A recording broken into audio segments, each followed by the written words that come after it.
हरिः ओम्।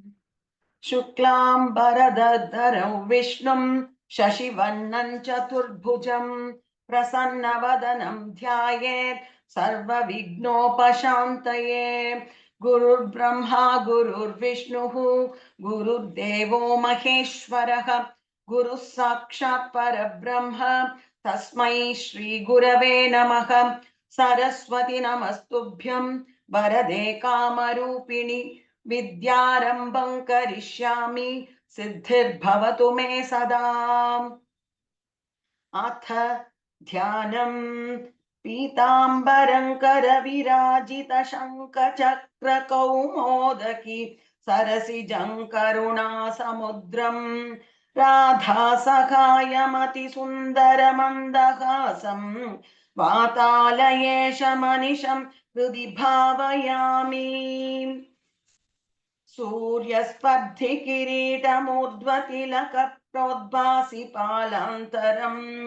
कारुण्याकुलनेत्रमात्रहसिदोल्लासं सुनासापुटम् गण्डोऽध्यन्मकराभकुण्डलयुगम् कण्ठोज्ज्वलकौस्तुभम् त्वद्रूपौ वनमाल्यहारपटल श्रीवत्सदीप्रं भजे। केयूराङ्गदकङ्कणोत्तममः रत्नाङ्गुलीयाङ्कित श्रीमद्बाहु चतुष्क सङ्गतगदा शङ्कारि पङ्केरुहाम् काञ्चित् काञ्चन काञ्चिलाञ्चितलसत् पीताम्बरालम्बिनीम् आलम्बे विमलाम्बुजद्युतिपदाम् मूर्तिं तवातिर्चितम्। ॐ नमो भगवते वासुदेवाय। ॐ श्रीकृष्णाय परब्रह्मणे नमः। अथ श्रीमन्नारायणीयम् श्रीभगवन्महिमानुवर्णनम् प्रथमं दशकम्। श्रीभगवन्महिमानुवर्णनम्। सान्द्रानन्दावबोधात्मकमनुपमिदं कालदेशावधिभ्यां निर्मुक्तं नित्यमुक्तं निगमशतसहस्रेण निर्भास्यमानम् अस्पष्टं दृष्टमात्रे पुनरुरुपुरुषार्थात्मकं ब्रह्मतत्त्वं तत्तावद्भाति साक्षात् गुरुपवनपुरे हन्तभाग्यञ्जनानाम्। एवं दुर्लभ्य वस्तुन्यपि सुलभतया हस्तलब्धे यदन्यत् तन्वा वाचा धिया वा भजति बत जनः क्षुद्रतैव स्फुटेयम्। एते तावद्वयं तु स्थिरतरमनसा विश्वपीडापहत्यै निःशेषात्मानमेनं गुरुपवनपुराधीश मेवाश्रयामः। सत्त्वय्यत्तत्पराभ्यामपरिकलनतो निर्मलं तेन तावत् भूतैर्भूतेन्द्रियैस्ते वपुरिति बहुशः श्रूयते व्यासवाक्यम् तत्स्वच्छत्वाद्यदच्चादितः परसुखचिद्गर्भनिर्भासरूपम् तस्मिन् धन्यारमन्ते श्रुतिमतिमधुरे सुग्रहे विग्रहे ते निष्कम्पे नित्यपूर्णे निरवधि परमानन्दपीयूषरूपे निर्लीनानेकमुक्तावलिसुभगतमे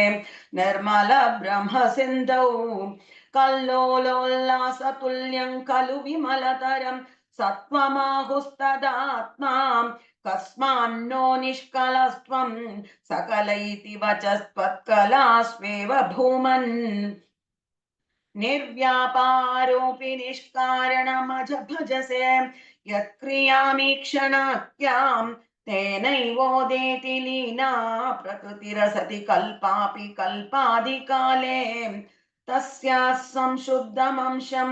कमपि तमतिरोधायकं सत्त्वरूपं सत्त्वं धृत्वा दधासि स्वमहिम विभवा कुण्ठ वैकुण्ठरूपम् तत्ते प्रद्यग्रधाराधर ललितकला यावलीकेलिकारम् लावण्यस्यैकसारं सुकृतिजनदृशां पूर्णपुण्यावतारं लक्ष्मी निःशङ्कलीलानिलयनममृतस्यन्द सन्दोहमन्तः सिञ्चत् सञ्चिन्तकानां वपुरनुकलये मारुतागारनाथ कष्टाते सृष्टिचेष्टा बहुदर भवकेदावः जीवभाजाम् इत्येवं पूर्वमालोचितमजितमया नैव मद्याभिजाने नो चेज्जीवाः कथं वा मधुरतरमिदं त्वत्वभुश्चिद्रसार्द्रम् नेत्रैः श्रोत्रैश्च पीत्वा परमरससुधां बोधिपूरे रमेरन् नम्राणां सन्निधत्ते सततमपि पुरस्तैरनभ्यर्थितानप्यर्थान् कामानजस्रम् वितरति परमानन्दसान्द्राङ्गदिं च इत्तन्निःशेषलभ्यो निरवधिकफलः पारिजातो हरे त्वम् क्षुद्रन्तं शक्रवाणी द्रुममभिलषति व्यर्थमर्तिव्रजोऽयम् कारुण्यात् काममन्यं ददति खलु परे स्वात्मदस्त्वौ विशेषात् ऐश्वर्यादीशतेऽन्ये जगति परजने स्वात्मनोऽपीश्वरस्त्वम् त्वय्युच्चैरारमन्ति प्रतिपदमधुरे चेतनास्फीतभाग्याः त्वञ्चात्मा रामये वेत्यतुलगुणगणाधार शौर्ये नमस्ते ऐश्वर्यं शङ्करादीश्वर विनियमनं विश्वतेजोहराणां तेजः संहारि वीर्यं विमलमपि यशो निःस्पृहैश्चोपगीतम् अङ्गासङ्गा सदा श्रीरखिल विदसिन क्वापि ते सङ्घवार्तां तद्वातागारवासिन् मुरहर भगवच्छब्दमुख्याश्रयोऽसि इति श्रीमन्नारायणीये श्रीभगवन्महिमानुवर्णनं नाम प्रथमं दशकं समाप्तं नारायणाखिल गुरो भगवन्नमस्ते नारायणाखिल गुरो भगवन्नमस्ते अथ द्वितीयं दशकं श्रीभगवद्रूपवर्णनम् सूर्यस्पर्धिकिरीटमूर्ध्वतिलक प्रोद्भासि पालान्तरम् कारुण्याकुलनेत्रमार्द्रहसितोल्लासं सुनासापुटम् गण्डोद्यन्मकराभकुण्डलयुगम्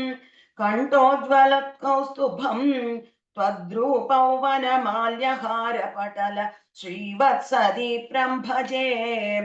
केयूराङ्गदकङ्कणोत्तममः रत्नाङ्गुलीयाङ्कित श्रीमद्बाहुचतुष्क सङ्गतगदा शङ्कारि पङ्केरुहाम् काञ्चित् काञ्चन काञ्चिलाञ्चितलसत् पीताम्बरालम्बिनीम्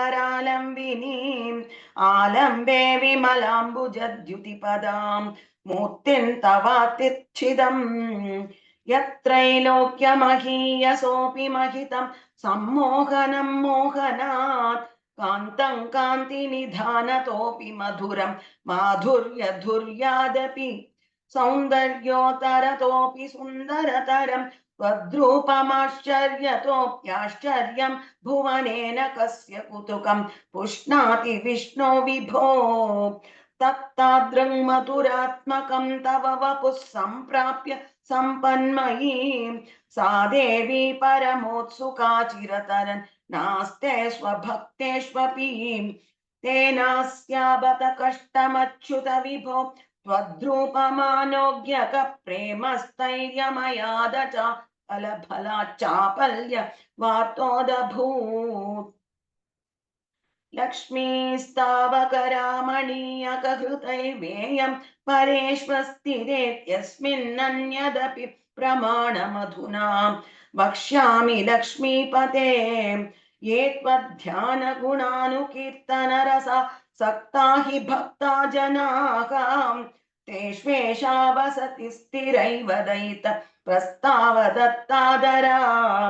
एवं भूतमनोज्ञतानवसुधा निष्यन्द सन्दोहनम् त्वद्रूपं परचिद्रसायनमयं चेतोहरं शृण्वताम् सद्यः प्रेरयते मतिं मदयते रोमाञ्चयत्यङ्गकम् व्यासिञ्चत्यभिशीतबाष्पविसरैरानन्द मूर्च्छोद्भवैः एवं भूततया हि भक्त्यपिहितो विहितो योगः स योगद्वयात् कर्म ज्ञानमयादृशोत्तमतरो योगीश्वरैर्गीयते सौन्दर्यैकरसात्मके त्वयि खलु प्रेम प्रकर्षात्मिका भक्तिर्निश्रममेव विश्वपुरुषै लभ्या रमावल्लभ निष्कामन्नियतस्वधर्मचरणं यत्कर्मयोगाभिधम्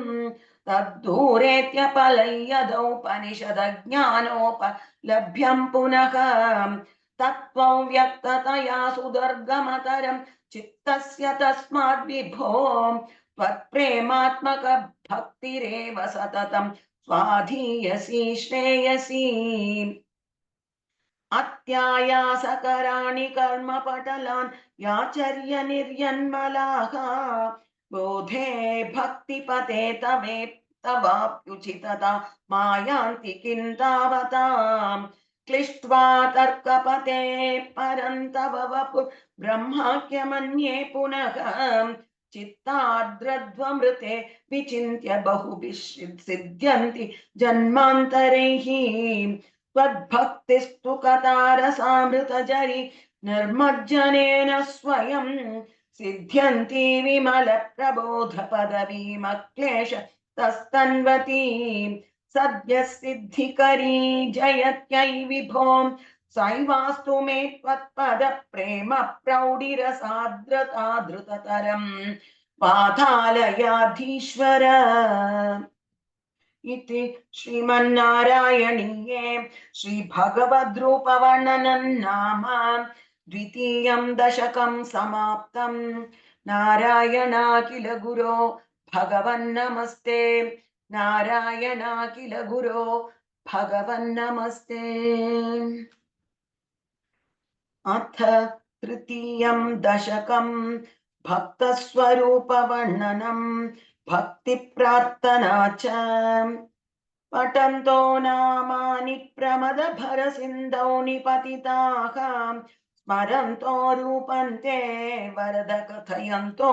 गुणकथाः चरन्तो ये भक्तास्त्वयि खलु रमन्ते परममून् अहं धन्यान् मन्ये समधिगत सर्वाभिलषितान् गदक्लिष्टं कष्टं तव चरणसेवारसपरेऽप्यनासक्तं चित्तं भवति बत विष्णो कुरु दयां भवत्पादाम्भोजस्मरणरसिको नाम निवहान् अहं गायं कुहचन विवत्स्यामि विजने कृपा ते जाता चेत् किमिव न हि लभ्यन्तनुभृताम् मदीय क्लेशौघ प्रशमन दशा नाम कियती न के लोकेऽस्मिन्ननिशमयि शोकाभिरहिताः भवद्भक्ता मुक्ताः सुखगतिमसक्ता विदधते मुनिप्रौढारूढा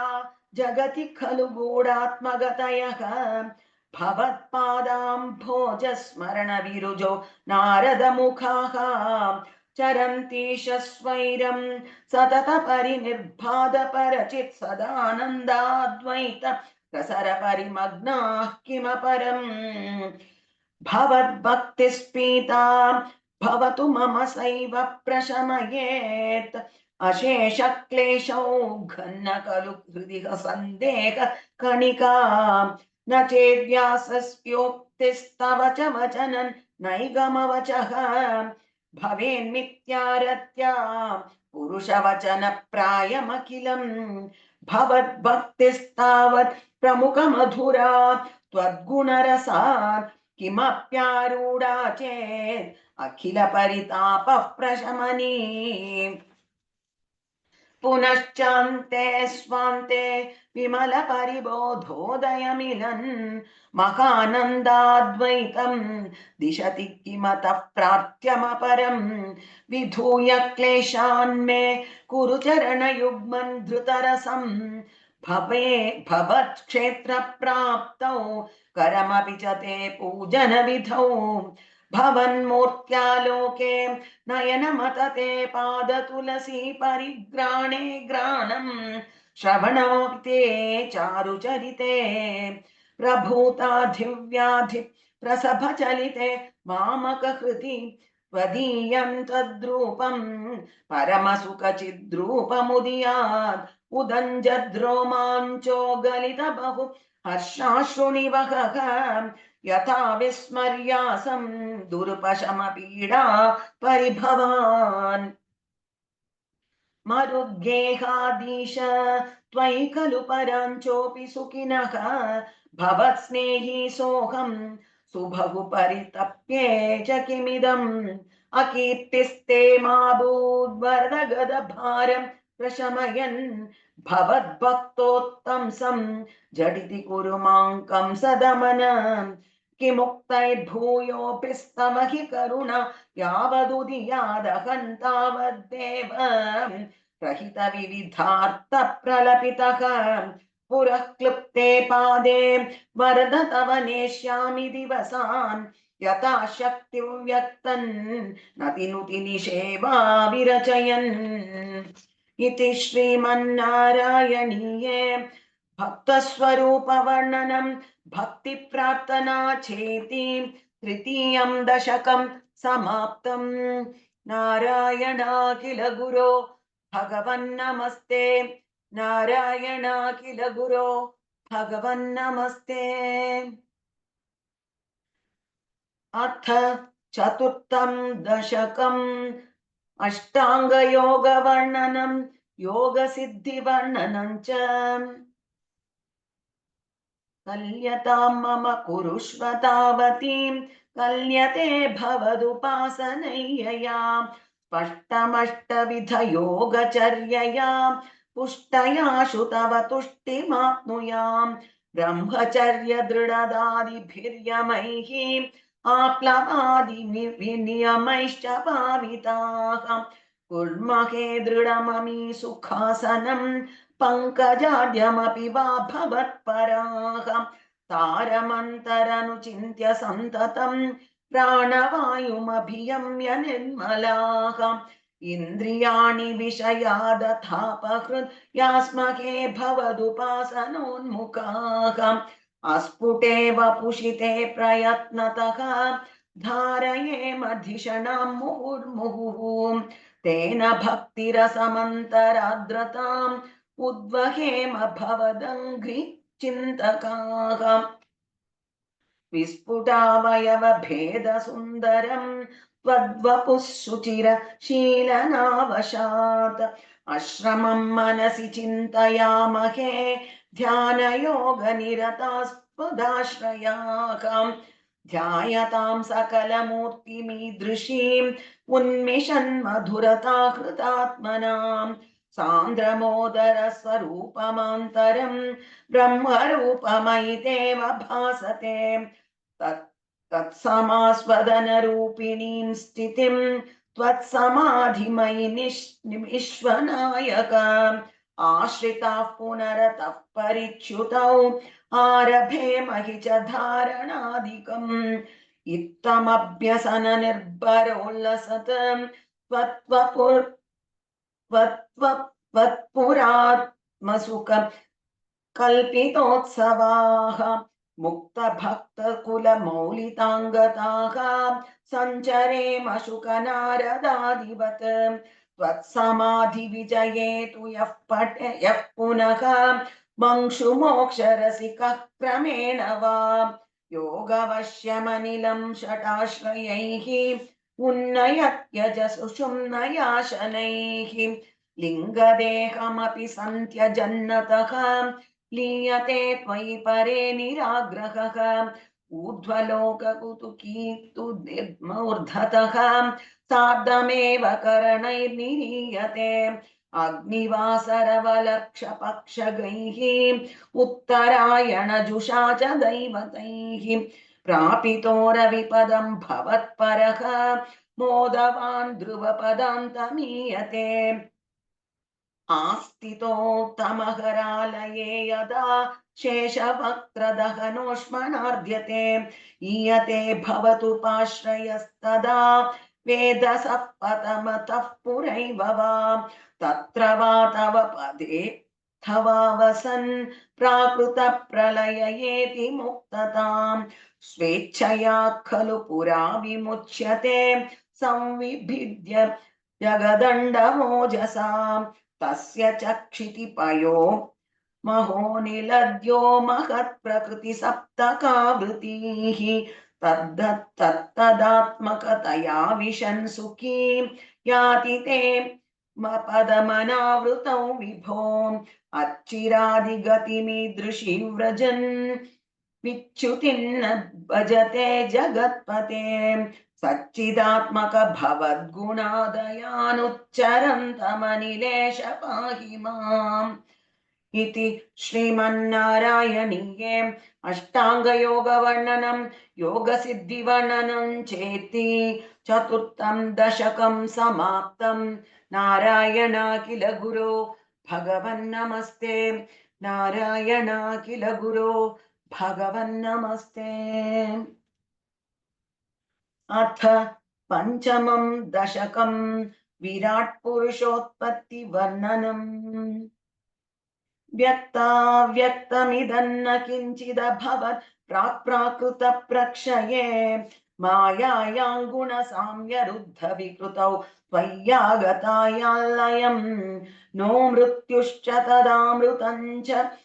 समभून्नान्होरत्रात्रे स्थितिः तत्रैकस्त्वमशिष्यताः किल परानन्द प्रकाशात्मनाम् कालः कर्म गुणाश्च जीवनिवहाहं विश्वं च कार्यौ विभो चिल्लीलारतिमेयुषि त्वयि तदा निर्लीनता माययुः तेषान्नैव वदन्त्यसत्त्वमयि भोः शक्त्यात्मना तिष्ठतां नो चेत् किं गगनप्रसूनसदृशां भूयो भवेत् सम्भवः एवं च द्विपरार्धकालविगता वीक्षांसि सृक्षात्मिकां विभ्राणे त्वयि चुक्षुभे त्रिभुवनि भावाय माया स्वयं मायातः खलु कालशक्तिरखिला दृष्टं स्वभावोऽपि च प्रादुर्भूय गुणान् विकास्य विदधुस्तस्याः सहायक्रियाम् माया सन्निहितो प्रविष्टवपुषा साक्षीति गीतो भवान् भेदैस्तां प्रतिबिम्बतो विविशिवान् जीवोऽपि नैवापरः कालादिप्रतिबोधितात् भवतां सञ्चोदिता च स्वयं माया सा खलु बुद्धितत्त्वमसृजत् योऽसौ महानुच्यते तत्रासौ त्रिगुणात्मकोऽपि च महान् सत्त्वप्रधान स्वयं जीवेऽस्मिन् खलु निर्विकल्पमहमित्युद्बोधनिष्पादकः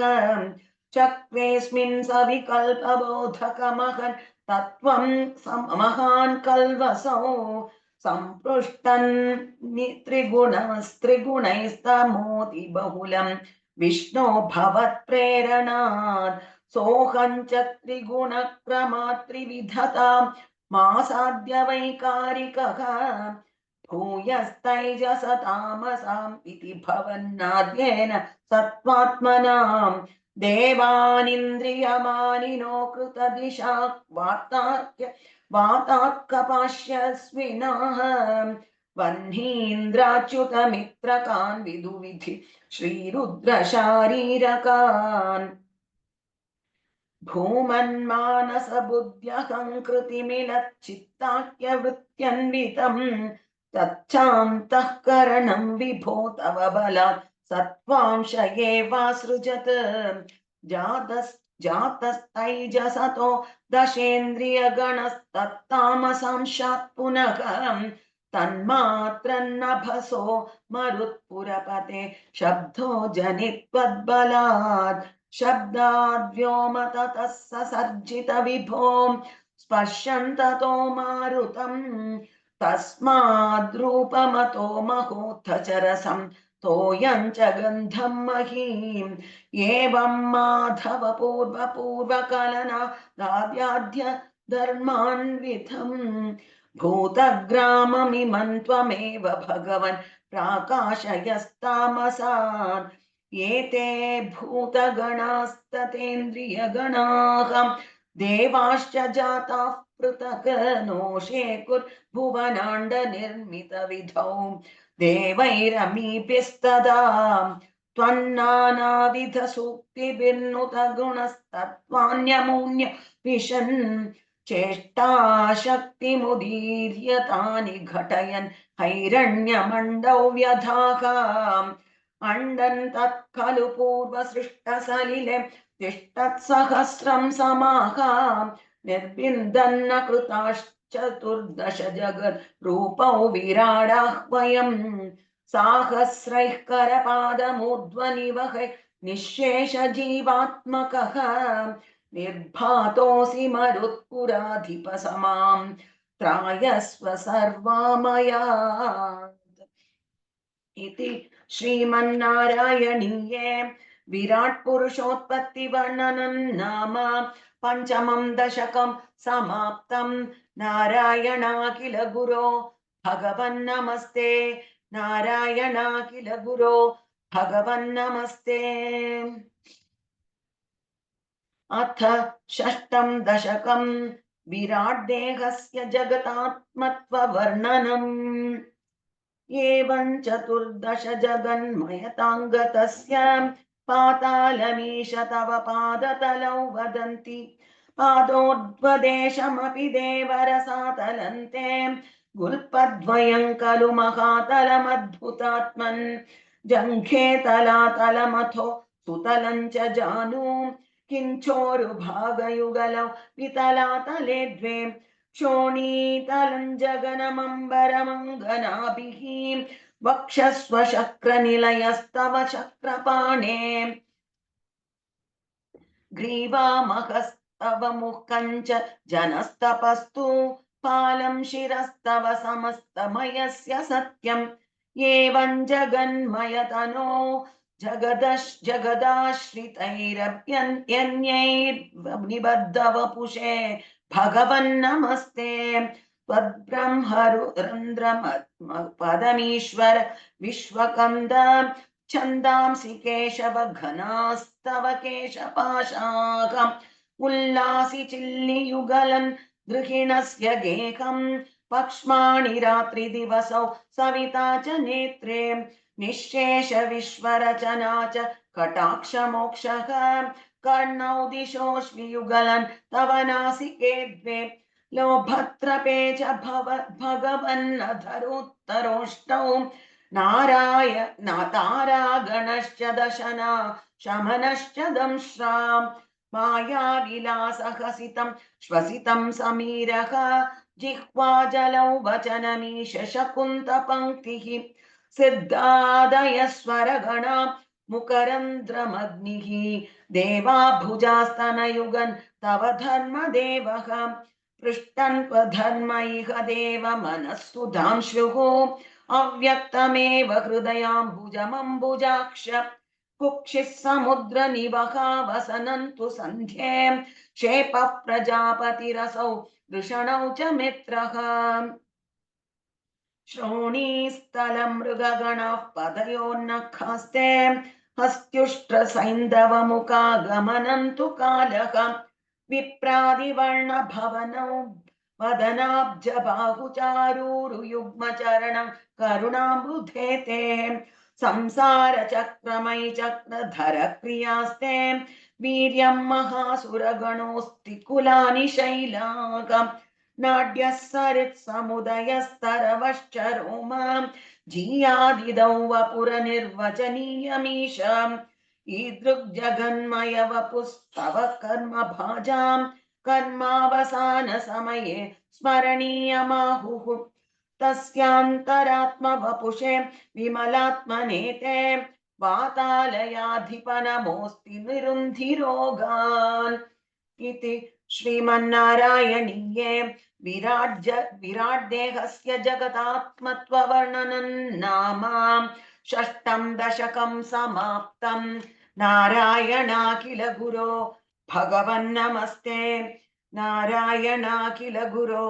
भगवन्नमस्ते अथ सप्तमं दशकं हिरण्यगर्भोत्पत्तिवर्णनं वैकुण्ठदर्शनं च एवं देव चतुर्दशात्मक जगद्रूपेण जातः पुनः तस्योर्धं खलु सत्यलोकनिलये जातोऽसि धाता स्वयं यं शंसन्ति हिरण्यगर्भमखिल त्रैलोक्य जीवात्मकं यो भूत्स्फीतरजो विकार विकसन् नानासि सृक्षारसः सोऽयौ विश्वविसर्गदत्तहृदय सम्पश्यमान स्वयं बोधं कल्वनवाप्य विश्वविषयं चिन्ताकुलस्तस्तिवान् तावत् त्वं जगतां पते तपतपे एवं हि वैहायसीं वाणीमेनमशिश्रवश्रुतिसुखां कुर्वन् तपः प्रेरणां कोऽसौ मामवधत्पुमानिति जला पूर्णे जगन्मण्डले दिक्षुद्दीक्ष्य किमप्यनीक्षितवता वाक्यार्थमुत्पश्यताम् दिव्यौ वर्षसहस्रमाततपसा तेन त्वमाराधितः तस्मै दर्शितवानसि स्वनिलयं वैकुण्ठमेकाद्भुतम् माया यत्र कदापि नो विकुरुते भाते जगद्भ्यो बहिः शोकक्रोध विमोह साध्वसमुखा भावास्तु दूरं गताः सान्द्रानन्दझरी च यत्र परम ज्योतिप्रकाशात्मके तत्ते धाम विभावितौ विजयते वैकुण्ठरूपौ विभो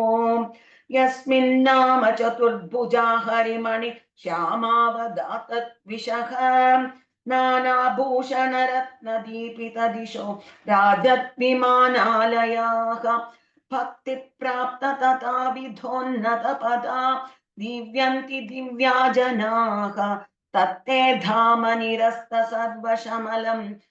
वैकुण्ठरूपं जयेत् नानादिव्यवधूजनैरभिवृता विद्युल्लता तुल्यया विश्वोन्मादन हृद्यगात्रलतया विद्योतिता शान्तरा त्वत्पादाम्बुज सौरभैककुतुका लक्ष्मी स्वयं लक्ष्यते यस्मिन् विस्मयनीय दिव्य विभवान् तत्ते पदं देहि मे तत्रैवं प्रतिदर्शिते निजपते रत्नासनाध्यासितं भास्वत्कोटिलसत्किरीटकटकाद्या कल्पदीप्राकृति श्रीवत्साङ्कितमात्तकौस्तुभमणि छायारुणं कारणं विश्वेशान्तवरूपमैक्षत विधिस्तत्ते विभो भातु मे कालाम्भोदकलाय कोमलरुचि चक्रेण चक्रं दिशाम् आवृण्वानमुदारमन्दहसितस्यन्द प्रसन्नाननं राजत्कम्बुगदारि पङ्कजधर श्रीमद्भुजा मण्डलम् सृष्टुस्तुष्टिकरौ वपुस्तव विभो मद्रोगमुद्वासयेत् दृष्ट्वा सम्भृत सम्भ्रमः कमलभूस्तत्पाद पातोरुहे हर्षावेशवशौ वधो निपतितः प्रीत्या कृतार्ति भवन् ज्ञानास्येव मनीषितं मम विभो ज्ञानं तदा पादय द्वैताद्वैतभवत्स्वरूप परमित् याचष्टतं त्वां भजे आताम्रे चरणे विनम्रमततं हस्तेन हस्ते स्पृशन् बोधस्ते भवितान् सर्गविधिभिः बद्धोऽपि सञ्चायते इत्याभाष्य गिरं प्रतोष्य नितरां तच्चित्तगूढस्वयं सृष्टौ तं समुदैरयः स भगवन् उल्लासयोल्लाघताम् इति श्रीमन्नारायणीये हिरण्यगर्भोत्पत्तिवर्णनं वैकुण्ठदर्शनं चेति सप्तमं दशकं समाप्तम्। नारायणाखिल गुरो भगवन्नमस्ते नारायणाखिल गुरो भगवन्नमस्ते। अथ अष्टमं दशकं प्रलयवर्णनं जगत्सृष्टिप्रकारवर्णनं च। एवं तावत् प्राकृतप्रक्षयान्ते ब्राह्मे कल्पे ह्यादिमे लब्धजन्मा ब्रह्मा भूयस्पत्तयेवाप्यवेदान् सृष्टिं चक्रे पूर्वकल्पोपमानाम् सोऽयं चतुर्युगसहस्रमितान्यकानि तावन्मिताश्चरजनिर्बहुशो निनाय निद्रात्यसौ त्वयि निलीय समं स्वसृष्टैः नैमित्तिकप्रलयमाहुरतोऽस्य रात्रिम् अस्मादृशां पुनरकर्मुखकृत्य तुल्यां सृष्टिं करोत्यनुदिनं स भवत्प्रसादात् प्राग्ब्रह्मकल्पजनुषां च परायुषां तु सुप्तप्रबोधनसमास्ति तदापि सृष्टिः पञ्चाशदत्तमधुना स्ववयोर्धरूपम् एकं परार्धमतिवृत्य हि वर्ततेऽसौ तत्रान्त्यरात्रिजनितान् कथयामि भूमन् पश्चाद्दिनावतरणे च भवद्विलासान् दिनावसाने सरोजयोनिः सुषुप्तिकामस्त्वयि सन्निलिल्ये जगन्ति च त्वज्जठरं समीयुः तदेदमेकार्णवमास विश्वम् तवैव वेशे फणिराजिशेषे जलैकशेषे भुवनेश्वशेषे आनन्दसान्द्रानुभवस्वरूपः स्वयोगनिद्रा परिमुद्रितात्मा कालाख्यशक्तिप्रलयावसाने प्रबोधयेत्यादिशतः किलादौ त्वया प्रसुप्तं परिसुप्तशक्तिव्रजेन तत्राखिल जीवधाम्ना चतुर्युगाणां च सहस्रमेवं त्वयि प्रसुप्ते पुनरद्वितीये कालाख्यशक्तिप्रथम प्रबुद्धां प्राबोधयत्वं किल विश्वनाथ विबुध्य च त्वं जलगर्भशायिन् विलोक्य लोकान् अखिलान् प्रलीनान् तेष्वेव सूक्ष्मात्मतया निजान्तः स्थितेषु विश्वेषु ददाथ दृष्टिं ततस्वदीयादपि नाभिरन्ध्राद् उदञ्चितं किञ्चन दिव्यपद्मं निलीन निःशेषपदार्थमालात् संक्षेपरूपं मुकुलायमानम् तदेतदम्बोरुह कुड्मलन्ते कलेबरात्तोयपथे प्ररूढं बहिर्निरीतं परितस्फुरद्भिः स्वधामविद्वान्तमलन्यकृन्तत् सम्पुल्लपत्रे नितरां विचित्रे तस्मिन् भवद्वीर्यधृते सरोजे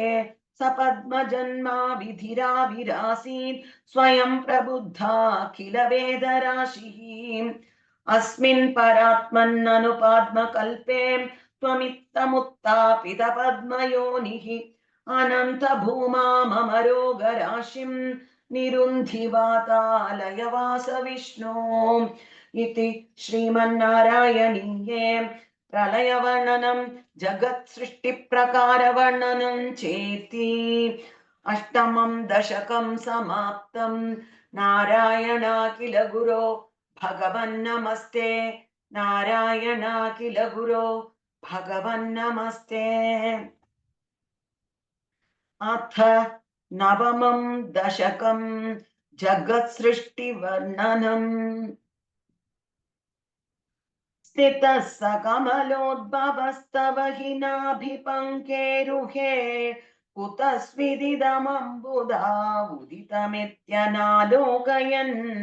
तदीक्षणकुतूहलात् प्रतिदिशौ विवृत्ताननः चतुर्वदनतामगाद्विकसदष्ट दृष्ट्यम्बुजाम् महानवविघूर्णितं कमलमेव तत्केवलम् विलोक्य तदुपाश्रयम् तव तनुं तु नालोकयन् कयेश कमलोदरे महति निस्सहाह्यो ह्यहम् कृतस्विदितमम्बुजं समजनीति चिन्तामगात् अमुष्य हि सरोरुहः किमपि कारणं सम्भवेत् इति स्म कृतनिश्चयः स खलु नालरन्ध्राध्वनां स्वयोगबलविद्यया समवरूढवान् प्रौढधीः त्वदीयमतिमोहनं न तु कलेबरं दृष्टवान् ततः सकलनालिका विवरमार्गगो मार्गयन् प्रयस्य शतवत्सरम् किमपि नैव सन्दृष्टवान् निवृत्य कमलोदरे सुखनिषण्ण एकाग्रधीः समाधिबलमादधे भवदनुग्रहैकाग्रहीं शतेन परिवत्सरैर्दृढसमाधिबन्धोल्लसत् प्रबोधविशदीकृतः स खलु पद्मिनी सम्भवः अदृष्टचरमद्भुतं तव हि रूपमन्तर्दृशाम् व्यचष्ट परितुष्ट धीर्भुजगभोग भागाश्रयम् किरीटमकुटोल्लसत्कटकहार केयूरयुं मणिस्फुरितमेकलम् सुपरिवीत पीताम्बरम् कलाय कुसुमप्रभम् गलतलोल्लसत्कौस्तुभम् वपुस्तदै भावये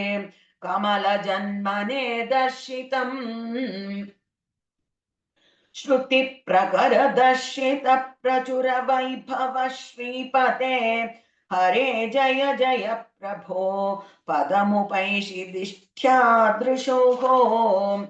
कुरुष्व धियमाशु मे भुवन निर्मितौ कर्मटाम् इति द्रुहिण वर्णित स्वगुणबंहिमा पाहि माम् लभस्व भुवनत्रयीरचन दक्षतामक्षताम् गृहाणमदनुग्रहम् कुरु तपश्च भूयो विधे भवद्वकिल साधनी मयि च भक्तिरत्युत्कटेत्युदीर्य गिरमादधाम् मुदितचेतसौ वेधसम् शतं कृततपास्तत सकलु दिव्य संवत्सरान् अवाप्य च तपोबलम् मतिबलं च पूर्वाधिकम् उदीक्ष्य किल कम्पितं पयसि पङ्कजौ वायुना भवद्बल विजृम्भितः पवनपातसी पीतवान् तवैव कृपया पुनः सरसिजेन तेनैव सह प्रकल्प्य भुवनत्रयीं प्रववृते प्रजा निर्मितौ तथाविध कृपाबरो गुरुमरुत् पुराधीश्वर त्वमाशु परिपाहि मां गुरुदयोक्षितैरीक्षितैः इति श्रीमन्नारायणीये जगत्सृष्टिवर्णनं नाम नवमं दशकं समाप्तम् नारायणाखिल गुरो भगवन्नमस्ते नारायणाखिल गुरो भगवन्नमस्ते। अथ दशमं दशकं सृष्टिवैविध्यवर्णनम् वैकुण्ठवर्धित बलोत्थ भवत्प्रसादान् अम्भोजयो निरसृजत् किल जीवदेहान् सासूनि भूरुहमयानि तथा तिरश्चाम् जातिर्मनुष्यनिवहानपि देवभेदान् मिथ्याग्रहास्मि मतिरागविकोपभीतिः अज्ञानवृत्तिमिति पञ्चविधां ससृष्ट्वा उद्दामतामसपदार्थविधानदूनः तेने त्वदीयचरणस्मरणौ विशुद्ध्यै तावत् ससर्ज मनसा सनकं सनन्दं भूयः मुनिं च सनत्कुमारं ते सृष्टिकर्मणि तु तेन नियुज्यमानाः त्वत्पादभक्तिरसिका जगृहुर्नवाणीम् तावत् प्रकोपमुदितं प्रतिरुद्धरतोऽस्य भ्रूमध्यतो जनिमृडो भवदेकदेशः नामानि मे कुरु पदानि चाहाविरिञ्चेत् यादौ रुरोद किल तेन सरुद्रनामा एकादशाह्वयतया च विभिन्नरूपं रुद्रौ विधाय दयिता वनिताश्च दत्त्वा तावन्त्यदत्त च पदानि भवत्प्रणुन्नः प्राह प्रजाविरचनाय च सादरन्तम् रुद्राभिसृष्टभयदाकृति रुद्रसङ्गसम्पूर्यमाण भुवनत्रयभीत चेताः मामाः प्रजा सृज तपश्चर मङ्गलायेत्याचष्टतं कमलभूर्भवदीत्रितात्मा तस्यात्तसर्गरसिकस्य मरीचिरत्रिः तत्राङ्गिराः क्रतुमुनिः पुलकः पुलस्त्यः अङ्गादजायत भृगुश्च वसिष्ठदक्षः श्रीनारदश्च भगवन् भवदङ्घ्रिदासः धर्मादिकान् विसृजन्नत कर्दमञ्च वाणी विधाय निधिरङ्गज सङ्कुलोऽभूत् तद्बोधितैः सनकदक्ष मुखैस्तनूजैः उद्बोधितश्च विररामतमो विमुञ्चन् वेदान् पुराणनिवहानपि सर्वविद्याः कुर्वन्निजान गणाच्चतुराननोऽसौ पुत्रेषु तेषु विनिधाय ससर्गवृद्धिम् अप्राप्नुवंस्तव पदाम्बुजमाश्रितो भूत् जानन्नुपायमत देहमजो विभज्य स्त्रीपुंसमाभावमभजन्मनु त्वद्वधूभ्याम्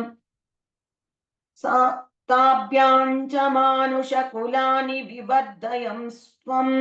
गोविन्द मारुतपुरेश निरुन्धिरोगान् इति श्रीमन्नारायणीये सृष्टिवैविध्यवर्णनं नाम दशमं दशकं समाप्तं नारायणाखिल गुरो भगवन्नमस्ते नारायणाखिल गुरो भगवन्नमस्ते अथ एकादशं दशकं सनकादीनां वैकुण्ठप्रवेशवर्णनं जय विजय शापवर्णनं हिरण्यकशिपु हिरण्याक्षोत्पत्तिवर्णनं च क्रमेण सर्गे परिवर्धमाने कदापि दिव्यासनकादयस्ते भवद्विलोकाय विकुण्ठलोकं प्रपेदिरे मारुतमन्दिरेश मनोज्ञनैः श्रेयसकाननाद्यैः अनेकवापी मणिमन्दिरैश्च अनोपमन्तं भवतो निकेतं मुनीश्वराः प्रापुरतीतकक्ष्याः भवद्दिदृक्षून् भवनौ विविक्षून् द्वास्त्वौ जयस्तान् विजयोऽप्यरुन्दान् तेषां च चित्ते पदमापकोपः सर्वं भवत्प्रेरणयैव भूमन् वैकुण्ठलोकानुचितप्रचेष्टौ कष्टौ युवान् दैत्यगतिं भजेतम् इति प्रशप्तौ भवदाश्रयौ त्वौ हरिस्मृतिर्नोस्त्विति तेने मतुस्तान् तदेतदाज्ञाय भवानवाप्तः सहैव लक्ष्म्या बहिरम्भुजाक्ष खगेश्वरं सार्पितचारुबाहुः आनन्दयं स्थानभिराममूर्त्या प्रसाद्य गीर्भिस्तुवतो मुनीन्द्रान् अनन्यनाथावथं माशदौ तौ संरम्भयोगेन भवैस्त्रिभिर्या संरम्भयोगेन भवैस्त्रिभिर्माम् उपेति मिथ्यात्तकृत्पन्यगाधीः त्वदीयभृत्यावत कश्यपात्थौ सुरारिवीराउदितौ दितौ सन्ध्या समुत्पादन कष्टचेष्टौ यमौ च लोकस्य यमाविवान्यौ हिरण्यपूर्वः कशिपुः किलैकः परो हिरण्याक्ष इति प्रतीतः उभौ भवन्नाथमशेषलोकम् वृषान्यरुन्दान् निजवासनान्दौ तयोर्हिरण्याक्ष महासुरेन्द्रः प्रणाय धावन्ननवाप्तवैरी भवत्प्रियां क्ष्मां सलिले निमज्य चचार गर्वाद्विनदन् गदावान् ततो जलेशात् सदृशं भवन्तं निशम्य बभ्राम गवेशयं स्वां भक्तैकदृश्यः स कृपानिधे त्वं निरुन्धिरोगान् मरुदालयेश इति श्रीमन्नारायणीये सनकादीनां वैकुण्ठप्रवेशवर्णनं जय विजय शापवर्णनं हिरण्यकशिपु हिरण्याक्षोत्पत्तिवर्णनं चेति त्रयो एकादशं दशकं समाप्तं नारायणाखिल गुरो भगवन्नमस्ते नारायणाखिल गुरो भगवन्नमस्ते अथ द्वादशं दशकं वराहवतार वर्णनं भूम्युद्धरण वर्णनं च स्वायंभुवो मनुरथो जनसर्गशीलः दृष्ट्वा महीमसमये सलिले निमग्नाम् स्रष्टारमापशरणं भवदङ्घ्रिसेवातुष्टाशयं मुनिजनैः सह सत्यलोके कष्टं प्रजा सृजति मय्यवनिर्मग्ना स्थानं सरोज भव कल्पय तत्प्रजानाम् इत्येवमेष कथितो मनुना स्वयंभूः अम्बोरुहाक्ष तव पादयुगौ व्यचिन्तीत् हा हा विभो जलपद जलमहन् न्यपिबं पुरस्तात् अद्यापि मज्जति मही किमहं करोमि इत्तन्त्वदङ्घ्रियुगलं शरणै यतोऽस्य नासापुटात् समभव शिशुकोलरूपी अङ्गुष्टमात्रवपुरुत्पतितः पुरस्तात् भूयोत कुम्भिसदृशः समजृम्भतास्त्वम् अप्रेतता विधमुदीक्ष्य भवन्तमुच्चैः विस्मेरतां विधिरगात् सहसूनुभिः स्वैः कोसावचिन्त्य महिमा किटिरुत्थितो मे नासापुटात् किमु भवेज्जदचितस्य माया इत्थौ विचिन्तयति धातरि शैलमात्रः सद्यो भवन् किल जगर्जित घोरघोरम् तन्ते निनादमुपकण्य जनस्तपस्तां सत्यस्थिताश्च मुनयो नुनुवुर्भवन्तम् तत्स्तोत्रहर्षुलमनः परिणद्य भूयः तोयाशयौ विपुलमूर्तिरवातरस्त्वम् ऊर्ध्वप्रसारि परिधूम्रविधूतरोमा प्रोक्षिप्तबालधीरवाङ् मुखघोरघोणाः तूर्णप्रदीर्ण जलदः परिघूर्णदक्ष्णाम् स्तोत्रन्मुनीन् शिशिरयन् नवतेरितत्वम् अन्तर्जलन् तदनु सङ्कुलनक्रचक्रम् भ्राम्यत्तिमिङ्गिलकुलं कलुषोर्मिमालम् आविश्य भीषणरवेण रसातलस्थान् आकम्पयन् वसुमती मगवेश यतस्त्वम् दृष्ट्वा तद्दैत्यहतकेन रसातलान्ते संसेविताम् झटिति कूटगिटिर्विभो त्वम् आपातु कालविगणय्य सुरारिखेटान् दंष्ट्राङ्कुरेण वसुधामदधा सलीलम् अभ्युद्धरत्नथद्धरान् दशनाग्रलग्नमुस्ता मुस्ताङ्घुराङ्कित इवाधिकपीवरात्मा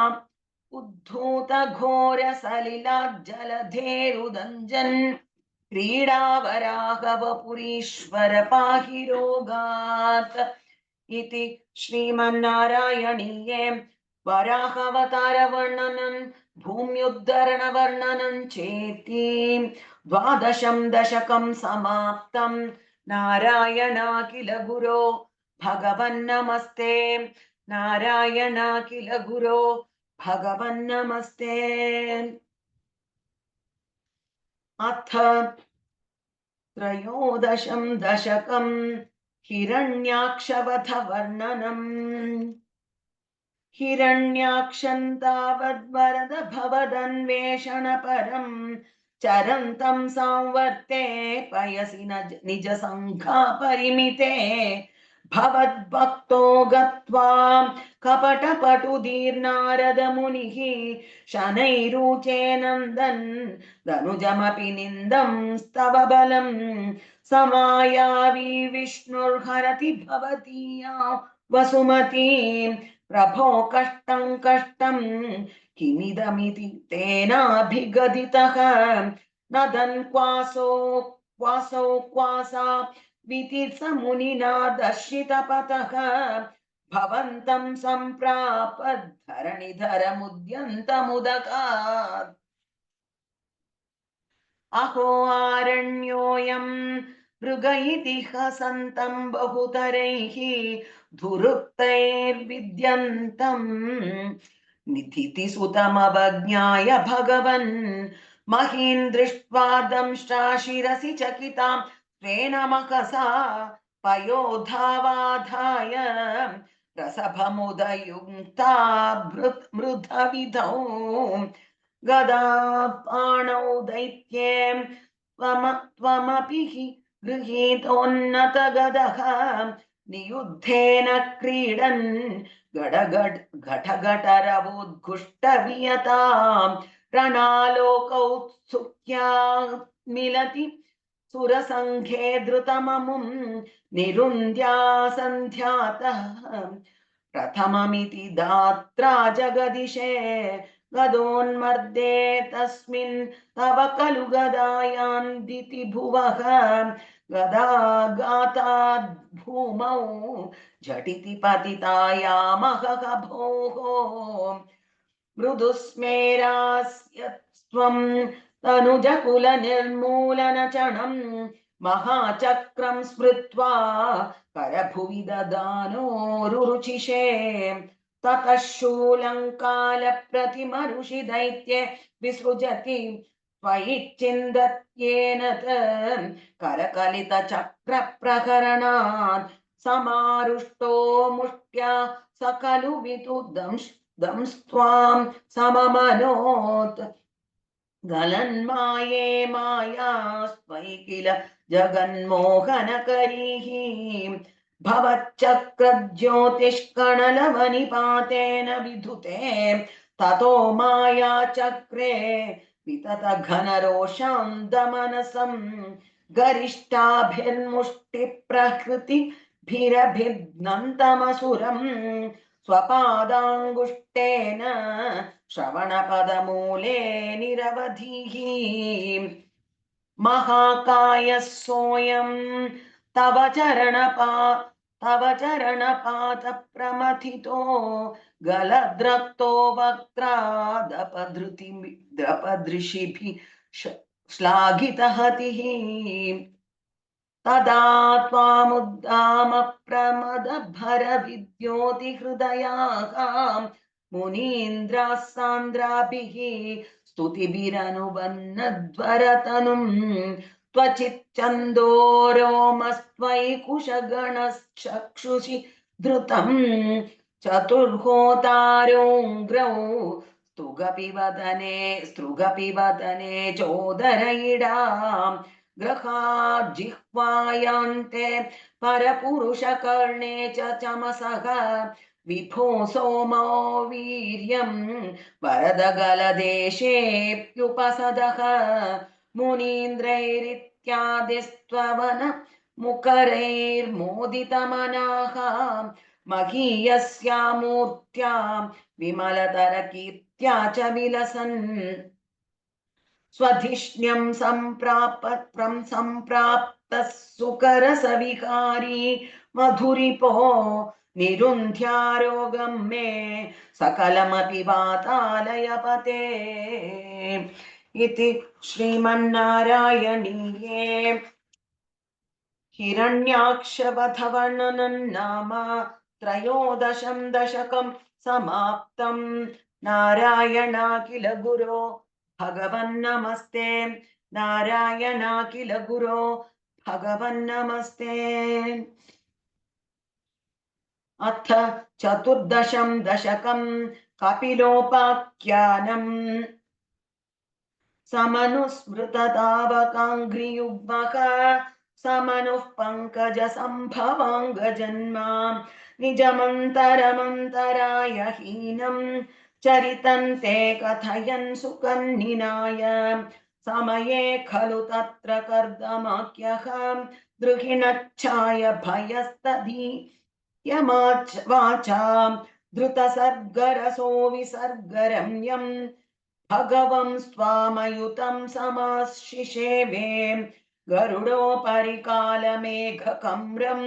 विलसत्केलि सरोजपाणिपद्मं हसितोल्लसिताननौ विभो त्वं वपुराविष्कुरुषे स्म कर्दमाय स्तुवते पुलकावृताय तस्मै मनुपुत्रीं दयितान्नवापि पुत्रीः कपिलं च सुतं त्वमेव पश्चात् स्वगतिं चाप्यनुगृह्य निर्गतो भूः समनुष्यतरूपया महिष्या गुणवत्या सुतया च देवहूत्या भवदीरित नारदोपदिष्टः समगात् कर्दममागति प्रतीक्षम् मनुनोपहृतां च देवहूतिं तरुणीरत्नमवाप्य कर्दमोऽसौ भवदर्चन निर्वृतोऽपि तस्यां दृढशुश्रूषणया दधौ प्रसादम् स पुनस्त्वदुपासन प्रभावात् दयिता कामकृते विमाने वनिता कुलसङ्कुलो नवात्मा व्यहरद्देवपथेषु देवहूत्या शतवर्षमत व्यतीत्य सोऽयं नवकन्याः समवाप्य धन्यरूपाः वनयान समुद्यतोऽपि कान्ताहितकृत्वज्जननोत्सुका व्यतास्व्यमा न्यवात्सीत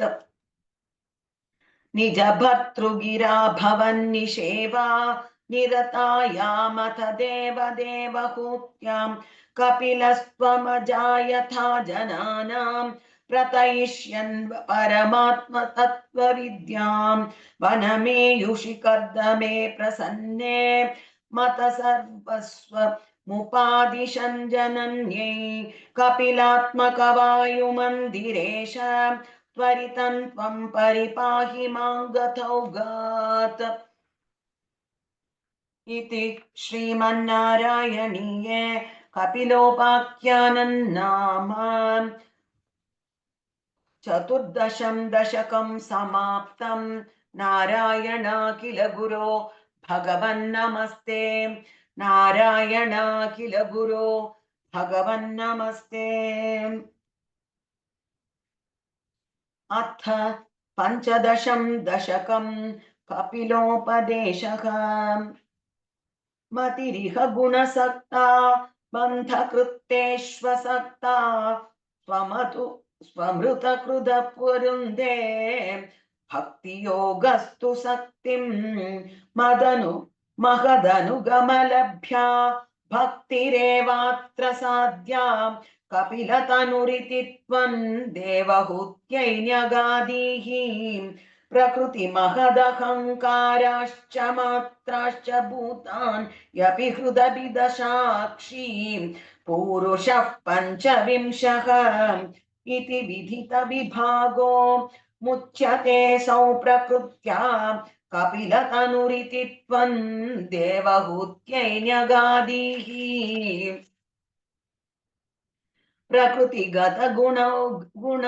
गुणौगैर्नाज्यते पूरुषोऽयं यदि तु सजति तस्यां तद्गुणास्तं भजेरन् मदनुभजन तत्त्वात् लोचनैर्साप्यभेयात् कपिलतनुरिति त्वं देवहूत्यै न्यगादीः विमलमतिरुपात्तै रासनाद्यैर्मदङ्गं गरुडमसमधिरूढं दिव्यभूषायुधाङ्गं रुचितुलिततमालं शीलयेतानुवेलं कपिलतनुरिति त्वं देवहूत्यै न्यगादीः मम गुणगणलीला कर्णनैः कीर्तनाद्यैः मयि सुरसरितो दोघम् प्रत्यचित्तानुवृत्तिः भवति परमभक्तिः सा हि मृत्योर्विजेत्री कपिलतनुरिति त्वं देवहूत्यै न्यगादीः अहह बहुलहिंसा सञ्चितार्थैः कुटुम्बं प्रतिदिनमनुपुष्णान् श्रीजितो बाललाली विशतिः गृहसक्तो यातनां मय्यभक्तः कपिलतनुरिति त्वं देवहूत्यै न्यगादीः युवति जठरखिन्नो जातबोधोऽप्यकाण्डे प्रसवगलितबोधः पीठयोल्लङ्घ्य बाल्यम् पुनरपिबद मुह्यत्येव तारुण्यकाले कपिलतनुरिति त्वं देवहूत्यै न्यगादीः पितृसुरगणयाजी धार्मिको यो गृहस्थः स च निपतति काले दक्षिणाद्वोपगामी मयि निहितमकामं कर्म तूदपथार्थं कपिलतनुरिति त्वं देवहूत्यै न्यगादीः इति सुविदितद्वेद्यां देवहे देवहूतिं कृतं नुतिमनुगृह्य त्वं गतो योगिसङ्घैः विमलमतिरथासौ भक्तियोगेन मुक्ता त्वमपि जनहितार्थं वर्तसे प्रागुदीक्ष्यां परम किमु बहुक्त्या त्वत्पदां भोजभक्तिं सकलभयविनेत्रीं सर्वकामोपनेत्रीं वदसि खलु दृढं त्वं तद्विधूयामयान्मे गुरुपवनपुरेश त्वय्युपादत्स्वभक्तिम् इति श्रीमन्नारायणीये कपिलोपदेशं नाम पञ्चदशं दशकं समाप्तं। नारायणाखिल गुरो भगवन्नमस्ते। नारायणाखिल गुरो भगवन्नमस्ते। अथ षोडशं दशकं नरनारायणावतार वर्णनं दक्षयागवर्णनं च। दक्षो विरिञ्च तनयोत्थमनोस्तनूजां लब्ध्वा प्रसूतिमिह षोडश चापकन्याः धर्मे त्रयोदश ददौ पितृषु स्वधां च स्वाहां हविर्भुजि सतीं गिरिशे त्वदंशे मूर्तिर्हि धर्मगृहिणी शुशुवे भवन्तं नारायणं नरसकं महितानुभावम् यज्जन्मनि प्रमुदिताः कृतदूर्यघोषाः पुष्पोत्करान् प्रववृषुर्नुनुवुः सुरौघाः दैत्यं सहस्रकवचं कवचैः परीतं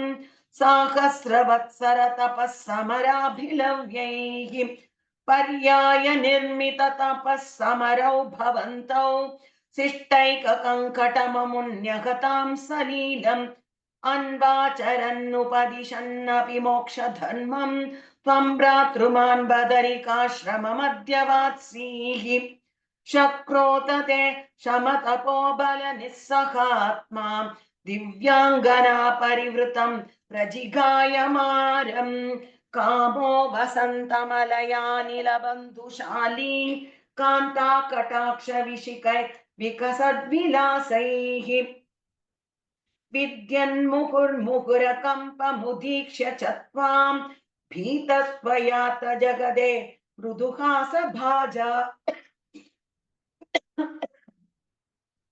भीत्यालमङ्गजवसन्त सुराङ्गनावः मन्मानसन्त्विह जुषध्वमिति ब्रुवाणः त्वं विस्मयेन परितस्तुवतामैतैषाम् प्रादर्शयस्व परिचारककातराक्षीः सम्मोहनाय मिलिता मदनादयस्ते त्वद्नासिका परिमलैः किल मोहमापुः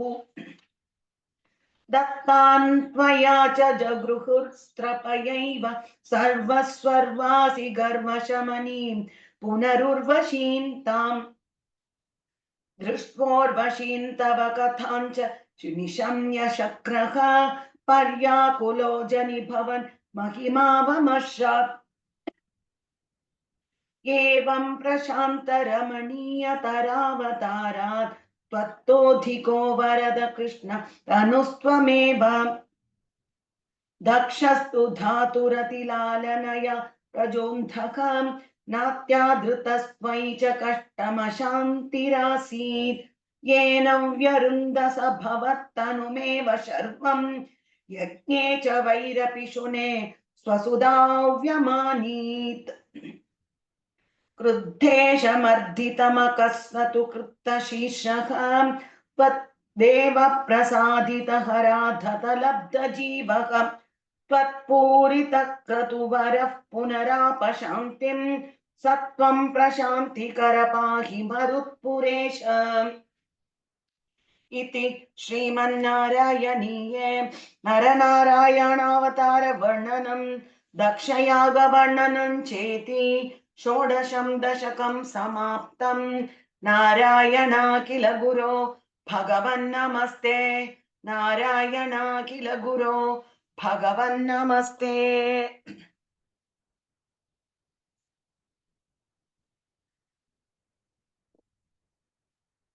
अथ सप्तदशं दशकं ध्रुवचरितवर्णनम् उत्तानपादनृपतेर्मनुनन्दनस्य जाया बभूव सुरुचिर्निरतामभीष्टाम् अन्यासु नीतिरिति भर्तुरनाधृता सा त्वामेव नित्यमगतिः शरणं गताभूत् अङ्केऽर्पितुः सुरुचिपुत्रकमुत्तमन्तं दृष्ट्वा ध्रुवः किल सुनीतिरु सुतोऽधिरोक्ष्यन् आचिक्षिपे किल शिशुः सुतरां सुरुच्या दुःसन्त्यजा खलु भवत् विमुखैरसूयाम् त्वन्मोहिते पितरि पश्यति धारवश्ये दूरं दुरुक्ति निहतः स गतो निजाम्भाम् सापि स्वकर्मगति सन्तरणाय पुंसां त्वत्पादमेव शरणं शिशवेश शंस आकर्ण्यसोऽपि भवदर्चन निश्चितात्मा मानी निरेत्य नगरात् किल पञ्चवर्षः संदृष्ट नारद निवेदित मंत्र मार्गः त्वामारराध तपसा मधुकाननान्ते ताते विषण्ण हृदयेन हरिङ्गतेन श्रीनारदेन परिसान्त्वित चित्तवृत्तौ बालस्त्वदर्पित मनः क्रतुवर्धितेन निन्ये कठोर तपसा किल पञ्चमासान् तावत् तपोबल निरुच्वसिते दिगन्ते देवात्पितस्त्वं मुदत्य करुणाद्रचेताः त्वद्रूपचिद्रसनिलीनमतेः पुरस्तात् आविर्भूवित विभो गरुडाधिरूढः त्वद्दर्शन प्रमद भारतरङ्गिदन्तं दृग्भ्यां निमग्नमिव रूपरसायने ते तुष्टूषमाणमवगम्य कपोलदेशे संस्पृष्टवानसिदरेण तथादरेण तावद्विबोध विमलं प्रणुवन्तमेनम् आभाषत्तास्त्वमवगम्य तदीयभावं राज्यञ्चिरं समनुभूय भजस्व भूयः सर्वोत्तरं ध्रुवपदं विनिवृत्तिहीनम् इत्यूचिषित्वै गते नृपनन्दनोऽसौ आनन्दिताखिल जनो नगरीमुपेतः प्रेमे चिरं भवदनुग्रहपूर्णकामः ताते गते च वनमादृतराज्यभारः यक्षेण देव निहते पुनरुत्तमेऽस्मिन् यक्षैः समुद्युद्धनिरतो विरतो मनुक्त्या शान्त्या प्रसन्न हृदया शान्त्या प्रसन्न हृदया धनदादुपेता त्वद्भक्तिमेव सुदृढामवृणोन्महात्मा अन्ते भवत्पुरुषनीत विमानयातः मात्रा समन्द्रुवपदे मुदितोऽयमास्ते एवं स्वभृत्य जनपालनलोलधीत्स्त्वं वातालयाधिपनिरुन्धि ममामयौघान् इति श्रीमन्नारायणीये ध्रुवचरितवर्णनं नाम सप्तदशं दशकं समाप्तम् नारायणाखिल गुरो भगवन्नमस्ते नारायणाखिल गुरो भगवन्नमस्ते। अथ अष्टादशं दशकं ऋतुचरितवर्णनम् जातस्य ध्रुवकुल एव स्तुङ्गकीर्तेः अङ्गस्य व्यजनिसुतस्य वेन नाम तद्दोषव्यतितमतिः स राजवर्यः त्वत्पादे विहितमनावनङ्गतोऽभूत् पापोऽपि क्षितितलपालनाय वेनः पौराद्यैरुपनिहितः कठोरवीर्यः सर्वेभ्यो निज बलमेव सम्प्रशंसन् भूचक्रे तव यजनान्ययन्यवृत्सीत् सम्प्राप्ते हितकथनाय तापसौख्ये यत्तोऽन्यो भुवनवद्पतिर्न कश्चनेति तत्त्वन्निन्दावचनपरो मुनीश्वरैस्तैः शापाग्नौ शलपदशामनायिवेनः तन्नाशात् खलजनभीरुकैर्मुनीन्द्रैः तन्मात्रा चिरपरिरक्षिते तदङ्गे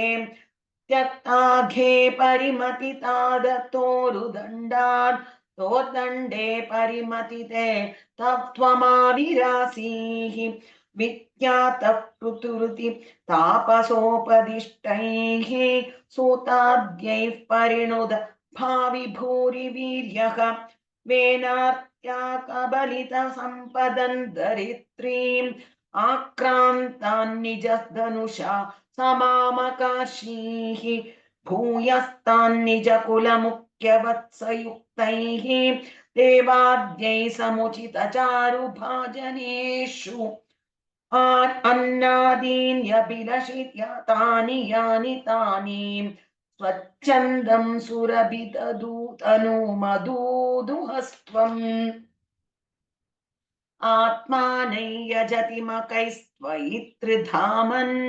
आरब्धे शततमवाजि मेधयागे स्पर्धालुष्यतमकयेत्यनीच वेषः कृत्वाश्वन्तवतनयात् पराजितो भूत् देवेन्द्रं मुहुरिति वाजिनं हरन्तं वह्नौतं मुनिवरमण्डले जुहूषौ रुन्धाने कमलभवे क्रतोः समाप्तौ साक्षात् त्वं मधुरिपुमैक्षता स्वयं स्वं दत्तत्तौ वरमुपलभ्य भक्तिमेकां गङ्गान्ते विहितपदः कदापि देव सत्रस्तं मुनिनिवहं हितानि शंसन् ऐशिष्टाः सनकमुखान् मुनीन् पुरस्तान् विज्ञानं सनकमुकोदितं दधानः स्वात्मानं स्वयमगमो वनान्तसेवी तत्तादृक्पृथुवपुरीशतः सत्वरं मे रोगौघं प्रशमय वातगेहवासिन् इति श्रीमन्नारायणीये ऋतुचरितवर्णनं नाम अष्टादशं दशकं समाप्तं। नारायणाखिल गुरो भगवन्नमस्ते। नारायणाखिल गुरो भगवन्नमस्ते।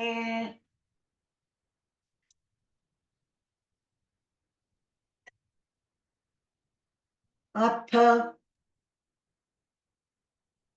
एकोनविंशं दशकं प्राचेतसकथानुवर्णनम् ऋतोस्तु नप्ता पृथुधर्मकर्मटः प्राचीन बर्हिर्युवतौ शतद्रुतौ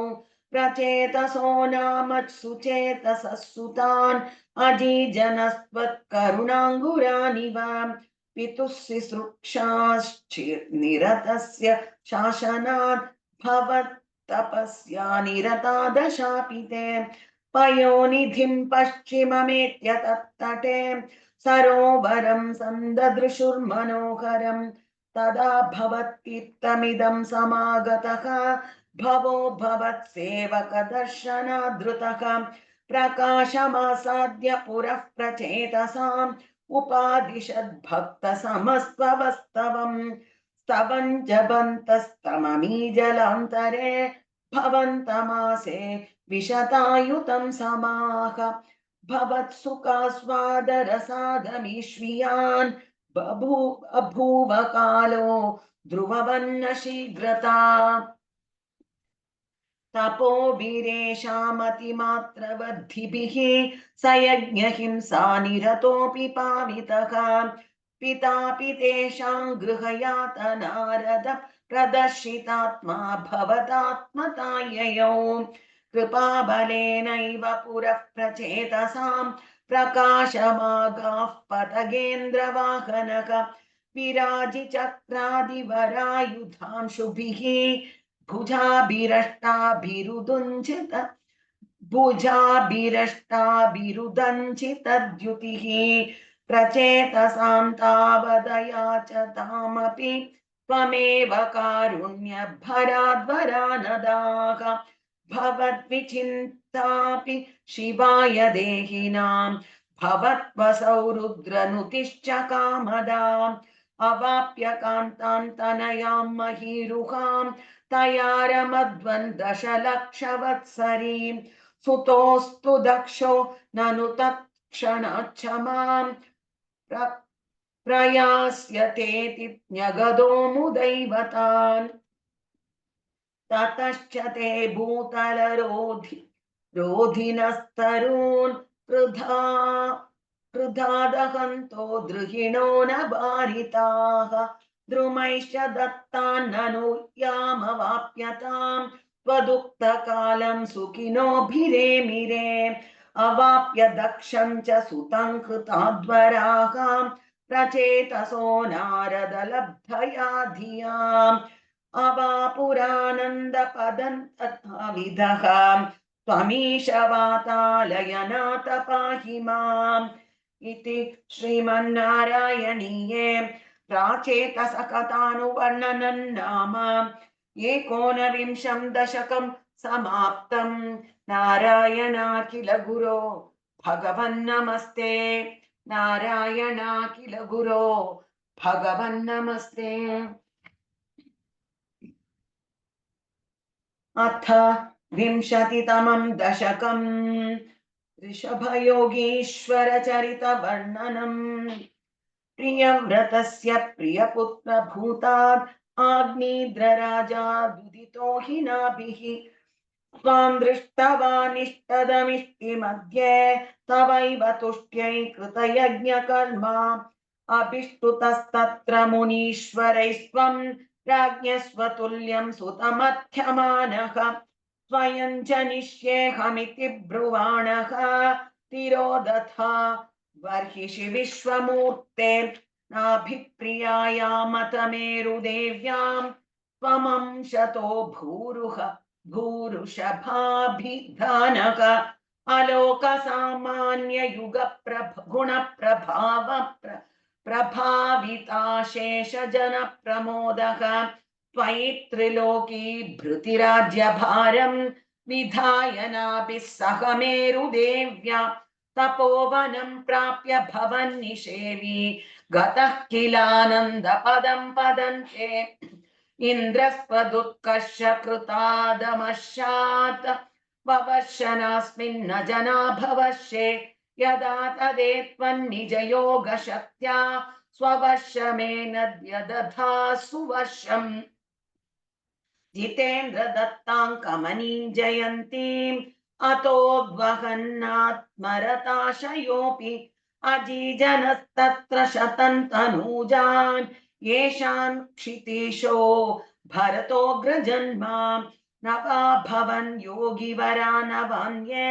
स्वपालयन् भारत वर्षखण्डान् सैकात्वशीतिस्तव शेषपुत्राः तपोबलाद् भूसुरभूयमीयुः उक्त्वा सुतोभ्योऽथ मुनीन्द्रमध्ये विरक्तिभक्त्यन्वितमुक्तिमार्गम् स्वयं गतः पारमहंस्य वृत्तिम् अधा जडोन्मत्तपिशाचचर्याम् परात्मभूतोऽपि परोपदेशम् कुर्वन् भवान् सर्व निरस्यमानः विकारहीनो विचचार कृत्स्नां महीमहीनात्मरसाभिलीनः शयुवृतं घो मृगकाकचर्यां चिरञ्चरन्नाप्यपरं स्वरूपं तवाहृताङ्घाः पुटकाचले त्वम् तापान् ममापा कुरुवातनाथ इति श्रीमन्नारायणीये ऋषभयोगीश्वर चरितवर्णनं नाम विंशतितमं दशकं समाप्तम्। नारायणाखिल गुरो भगवन्नमस्ते। नारायणाखिल गुरो भगवन्नमस्ते। अथ एकविंशतितमं दशकं जम्बूद्वीपादिषु भगवदुपासना प्रकार वर्णनम्। मध्योद्भवे भुवैलावृतनाम्नि वर्षे गौरी प्रधान वनिता जनमात्रभाजि शर्वेण मन्त्रनुतिभिः समुपास्यमानम् सङ्कर्षणात्मकमधीश्वर संश्रये त्वाम् भद्राश्वनाम कैलावृतपूर्ववर्षे भद्रश्रवोऽपि ऋषिभिः परिणूयमानम् कल्पान्तगूढनिगमोद्धरणप्रवीणम् ध्यायामि देवहयशीर्ष तनुं भवन्तम्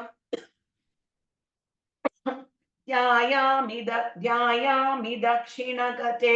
हरिवर्षवर्षे प्रह्लादमुख्यपुरुषैः परिसेव्यमाणम् उत्तुङ्ग शान्तधवलाकृतिमेकशुद्धज्ञानप्रदन्नरहरिं भगवन् भवन्तम् वर्षे प्रतीचि ललितात्मनि केतुमाले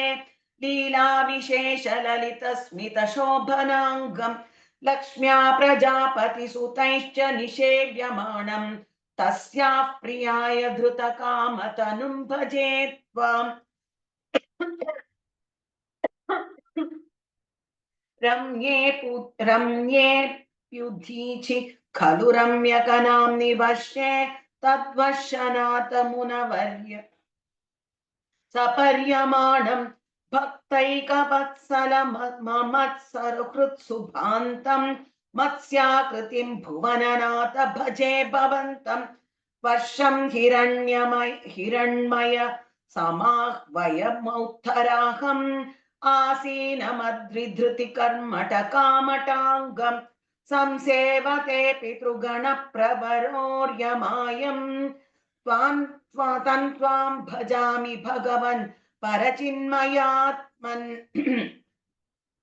किञ्चतरेषु कुरुषु प्रियया धरण्या संसेवितो महितमन्त्रनुतिप्रभेदैः दंष्ट्राग्रगृष्टघनपृष्ठगरिष्ठवश्मा त्वं पाहि विज्ञनुत यज्ञवराहमूर्ते यां दिशं भजति किं पुरुषाख्यवर्षे संसेवितो हनुमता दृढभक्तिभाजा सीताभिराम परमाद्भुत रूपशाली रामात्मकः परिलसन् परिपाहि विष्णो श्रीनारदेन सह भारत खण्डमुख्यैः त्वं साङ्ख्ययोगनुतिभिः समुपास्यमानः आकल्पकालमिह साधु जनाभिरक्षी नारायणो नरसकः परिपाहि भूमन् लाक्षेर्करूपमैशाल्मलइन्दुरूपम् द्वीपे भजन्ति कुशनामणिवह्निरूपं क्रौञ्जेम्बुरूपमत वायुमयं च शाके त्वां ब्रह्मरूपमयि पुष्करनाम्नि लोकाः सर्वे ध्रुवादिभिरुडुप्रकरैर्गृहैश्च उच्चादिकेष्ववयवेष्वभिकल्प्यमानैः त्वं शिंशुमारवपुषा महतामुपास्यः सन्ध्यासुरुन्धिनरकं मम सिन्धुशायिन् पातालमूलभुविशेषतनुं भवन्तं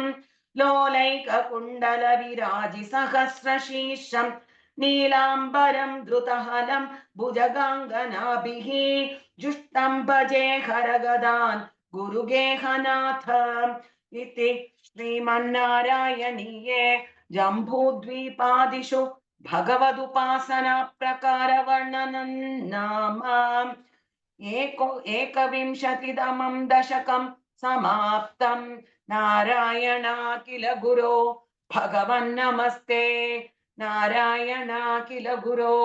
भगवन्नमस्ते अथ द्वाविंशतितमं दशकम् अजामिलोपाख्यानम् अजामिलो नाम महीसुरः पुरा चरन् विभो धर्मपतान् गृहाश्रमी गुरोर्गिराकाननमेत्य दृष्टवान् सुदृष्टशीलाङ्कुलटां मदाकुलां स्वतः प्रशान्तोऽपि तदाहृताशयः स्वधर्ममुत्सृज्य तया समारमन् अधर्मकारी दशमी भवन् पुनः दधौ भवन्नाम द्युते सुते रथिम् समृत्युकाले यमराज किङ्करान् भयङ्करां स्त्रीनभिलक्षयन् भिया पुरा मनाक्त्वत् स्मृतिवासनाबलात् जुहाव नारायण नामकं सुतं दुराशयस्यापि तदात्मनिर्गत त्वदीयनामाक्षरमात्र वैभवात् पुरोभिपेतुर्भवदीय पाशदाः चतुर्भुजा पीतपटा मनोरमाः अमुञ्च सम्पाश्य विकर्षितो भटान् विमुञ्च चेत्यारुरुदुर्बलादमी निवारितास्ते च भवज्जनैस्तदा तदीय पापन्निखिलन्यवेदयन् भवन्तु पापानि कथन्तु निष्कृते कृतेऽपि भो दण्डनमस्ति पण्डिताः न निष्कृतिः क्यों विधिता भवादृशाम् इति प्रभो त्वत्पुरुषा बभाषिरे श्रुतिस्मृतिभ्या विहिता व्रतादयः पुनन्ति पापन्ननुदन्ति वासनाम् अनन्तसेवा तु निकृन्तति द्वयीम् इति प्रभो त्वत्पुरुषा बभाषिरे अनेन भोजन्म सहस्रकोटिभिः कृतेषु पापेष्वपि निष्कृतिस्कृताम् यदग्रहीन्नाम भयाकुलो हरेः इति प्रभो त्वत्पुरुषा बभाषिरे नृणाम बुद्ध्यापि मुकुन्द कीर्तनम् दहत्य गौघान् महिमास्य तादृशः यथाग्निरेधांसि यतौषधं गदान् इति प्रभो त्वत्पुरुषा बभाषिरे इति ऋतैर्याम्य भटैरपाश्रुते भवत् भटानाञ्च गणेति रोहिते भवत्स्मृतिं कञ्चन कालमाचरन् भवत्पदं प्रापि भवद्भटैरसौ स्वकिङ्करावेदन शङ्कितो यमः त्वदङ्घ्रिभक्तेषु च गम्यगानतामिति स्वकीयभृत्या न शिशिक्षदुच्चकैः सदेव वातालयनाथ पाहि माम् इति श्रीमन्नारायणीये अजामिलोपाख्यानं नाम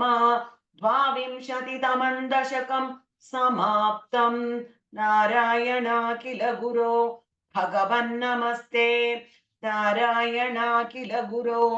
भगवन्नमस्ते अथ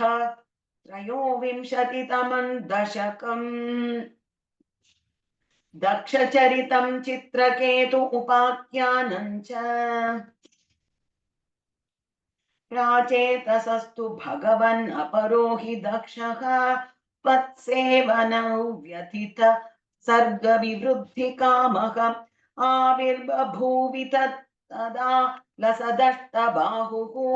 तस्मै वरं दधित्थताञ्च वधूमसिग्नीम् तस्यात्मजास्त्वयुतमीश पुनः सहस्रम् श्रीनारदस्य वचसा तव मार्गमापुः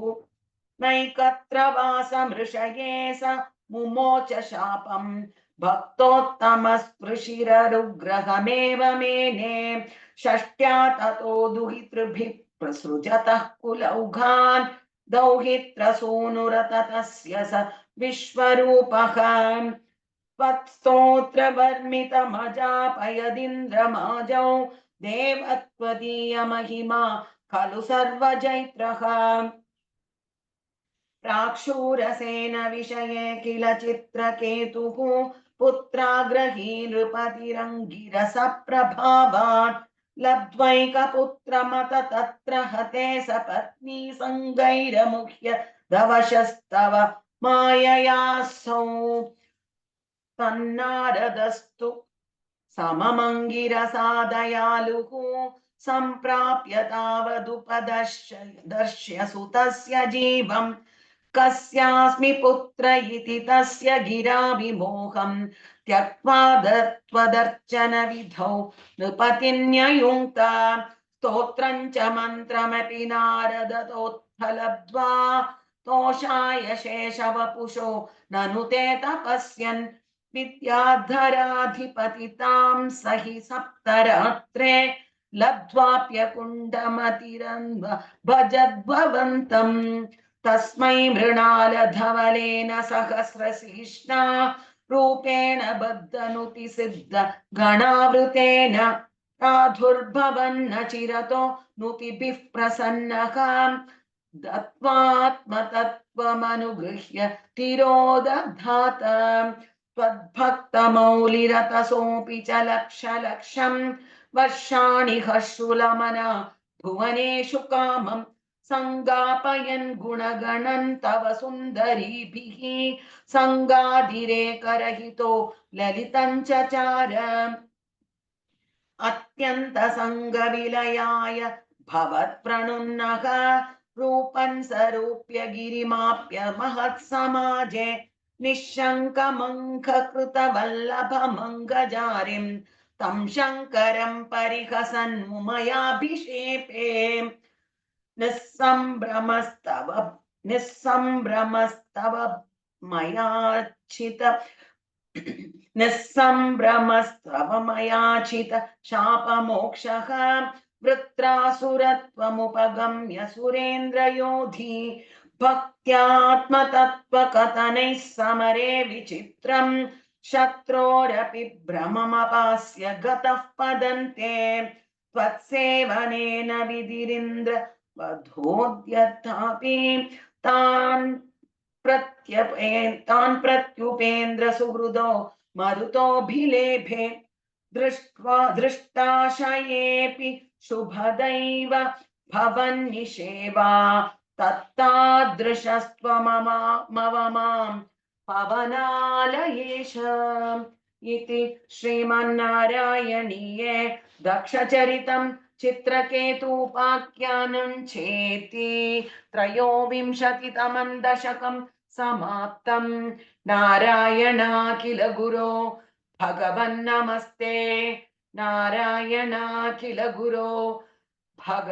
भगवन्नमस्ते।